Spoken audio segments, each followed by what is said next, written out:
आज के कार्यक्रम के प्रमुख अतिथि पद्मभूषण डॉक्टर कोपिल्लिल राधाकृष्णन जी, विदर्भ प्रांत के माननीय संघचालक, माननीय सहसंघचालक महोदय, नागपुर महानगर के माननीय संघचालक जी, उपस्थित सभी श्रद्धेय संतगण, देश विदेश से यहां पर इस कार्यक्रम को देखने पधारे हमारे अतिथिगण, नागरिक सज्जन, माता भगिनी एवं आत्मीय स्वयंसेवक बंधु,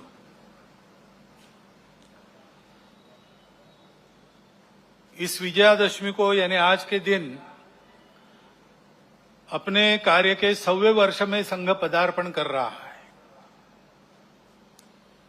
इसीलिए शायद आज के उत्सव को देखने के लिए समय से पहले ही पर्जन्य राज भी उपस्थित हो गए और इसलिए स्वयंसेवकों को थोड़ी देर खड़ा रहना पड़ा। विशेष महत्व का वर्ष इसलिए भी है, पिछले वर्ष इसी पर्व पर हमने महारानी दुर्गावती जी का स्मरण किया था, उनके गुणों के लिए। ऐसा ही दूसरा एक सच्चरित्र पुण्यश्लोक अहिल्याबाई होळकर, उनकी ये 300वीं जन्म जयंती चल रही है। एक उत्कृष्ट राज्यकर्ता जिसकी शील संपन्नता का आदर्श सबके सामने हो, ऐसे एक महिला अत्यंत विपरीत परिस्थिति में राज्य चलाती है,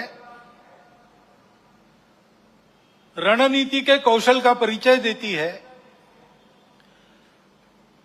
अपने राज्यों को संभालती ही है, परंतु अखिल भारतीय दृष्टि होने के कारण सारे देश में धर्म संस्कृति का उत्थान हो, इस दृष्टि से जगह जगह मंदिर बनवाती है, घाट बनवाती है, धर्मशालाओं का पुनरुज्जीवन करती है। और इस प्रकार संस्कृति संरक्षण में, धर्म संरक्षण में स्वयं निस्पृह रह के अपने लिए कुछ न करते हुए और एक आदर्श उपस्थित करती है राज्यकर्ता का भी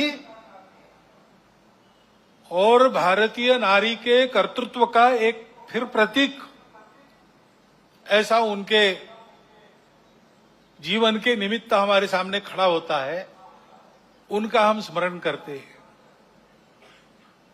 ऐसे ही स्वामी महर्षि दयानंद सरस्वती का 200वां जन्म जयंती का वर्ष चल रहा है।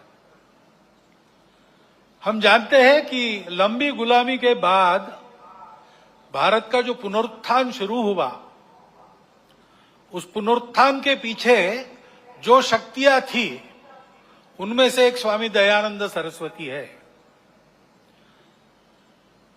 लोगों में सही धर्म क्या है, उसका सत्य प्रकाश उनके बुद्धि में जाए, अपने मूल को समझकर काल सुसंगत धर्म का आचरण वो करे और अपने लिए स्वतंत्रता प्राप्त कर ले। इसलिए जनों की जागृति का एक महाप्रयास उन्होंने किया। उसकी प्रेरणा में से आगे चल के भारत के जीवन के सभी क्षेत्रों में कई प्रकार के आंदोलन भी हुए। ऐसा एक पुण्य चरित्र, उनके भी स्मरण का आज वर्ष है।